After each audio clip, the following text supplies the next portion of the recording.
Almost 2 years ago now, the pandemic outbreak disrupted the worldwide entertainment industry and in particular film and television production.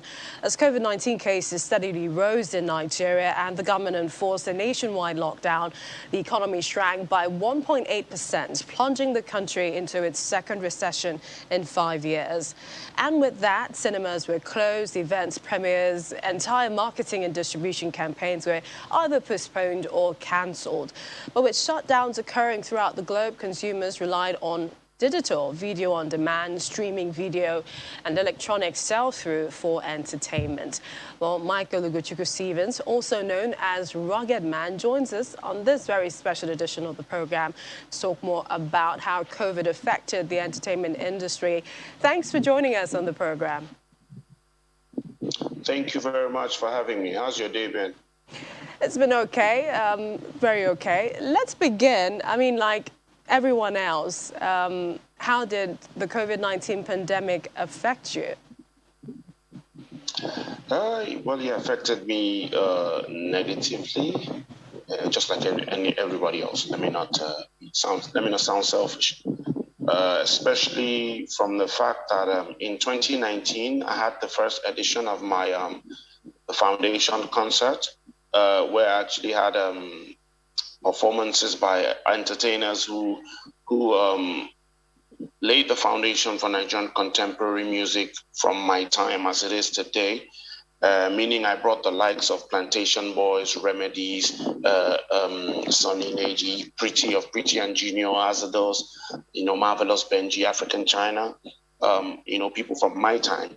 They all performed at the concert, and of course, it wasn't just about performances. I also honored three great Nigerians: Michael, the man who composed the national anthem, Akikumi, who designed the national flag, and our professor, who just passed, may her soul rest, who composed the national pledge. I also honored them. So I was supposed to have a second edition in 2020. We were already having those discussions by February, and then the pandemic hit in 2020 March. And that was one of the direct ways it hit me. And then talking about entertainment in general, a lot of things we had to do physically, and especially in public, had to be not just put on hold, a lot of it canceled. No shooting of movies, concerts like my own, and things, and even shooting music videos. A lot of those things were canceled. So those were the ways that it affected me negatively. So essentially a major setback. Yes. And then, but on the flip side, the pandemic actually helped a lot of people realize their presentation talents, because a lot of people started, having shows on, using social media, right, interviewing people and things like that. Yeah, and then some of it actually led to them having serious shows today. For instance, I started, though I'd been doing that before, but I got in touch with a lot of Nigerians in diaspora, and on my social media. And then I interviewed them, talked to them about how they were coping with the pandemic, because it seems like Europe and America were worse hit than Africa. And then also I did some giveaways for a couple of months. And then I started talking to people who were having issues, maybe police issues, domestic violence issues and all. I became like a middleman, somebody in between the masses and authorities that could assist them. So that's how I started my What's Happening with Ruggedman from social media. Then when the pandemic kind of eased up a little, I actually just started the TV show. It's airing on 3 TV stations as we speak. And I also started the Pidgin version, which is Waiting Day with Ruggedman on radio. So Ruggedman, making the most, out of a bad situation, talking about COVID now. But, we also know that, during the peak of the pandemic, there were certain palliatives. I mean, for example, the aviation sector got some. What about the entertainment sector? Did you get any? Well, not to my knowledge. No, I didn't get any.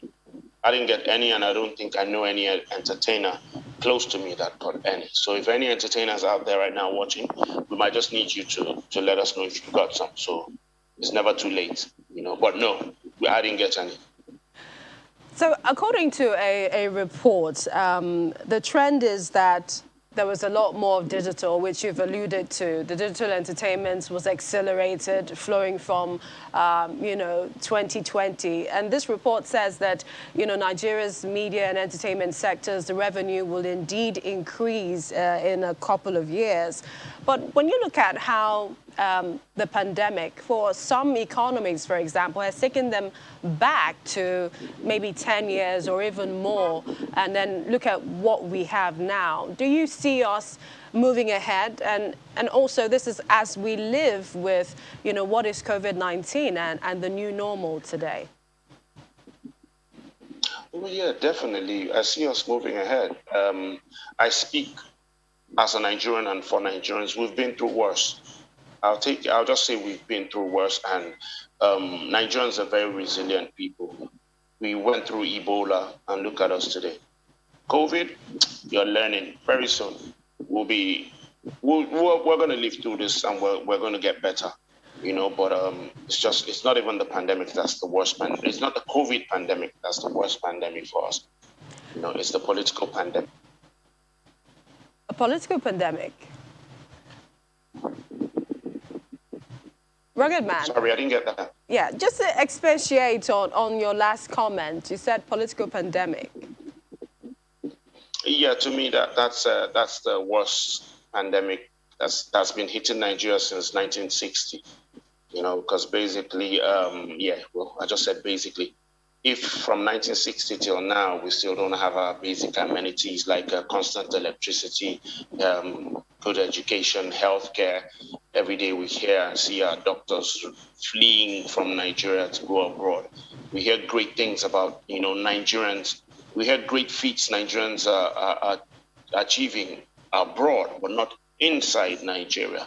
And the people who are supposed to make things better for everybody, make the economy, make the country conducive for all of us to grow, for all our talents, be it entertainment, be it medically, and all that to grow. Ruggedman, stay on with us.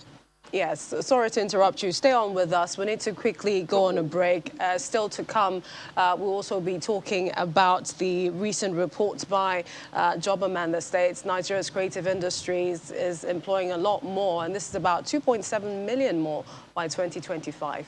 Stay with us.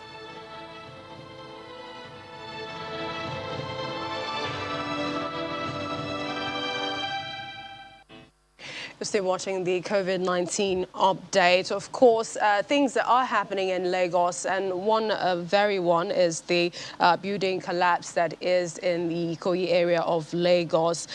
We understand that it collapsed, and also the spokesperson of the National Emergency Management Agency so channels television that 3 bodies have been recovered from the rubble and 3 rescued. Our correspondent Darido is there, and we'll be speaking to him within the course of the program. But we've been talking to our entertainment guests on this special edition of COVID-19 and the entertainment industry with Michael Stevens, also known as Ruggedman. So Ruggedman, looking at the NPIs, which is what we're advised now, and this is also as we have the very little vaccines that we have for our population.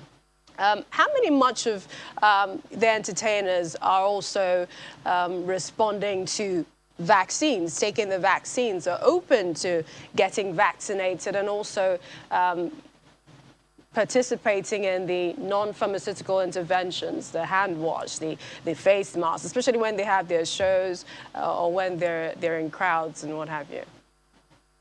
Well, nobody talking about participating with the hand wash and everything. Nobody wants to die, so everybody's participating in that because you'd be silly not to.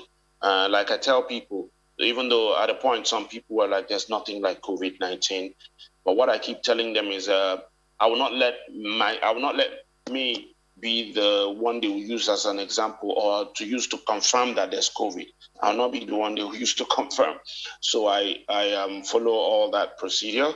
But talking about the vaccinations, I don't know how many entertainers have been vaccinated, really, but I wish That's something I think the government should be, or the people in charge of vaccination should be able to tell us, but that's if it's information the public is supposed to be privy to, but apart from that, well, some people are still a bit skeptical about the vaccine. We appreciate your time. Thanks so much. We've been speaking to Michael Stevens, also known as Ruggedman. Thanks for joining us on the program.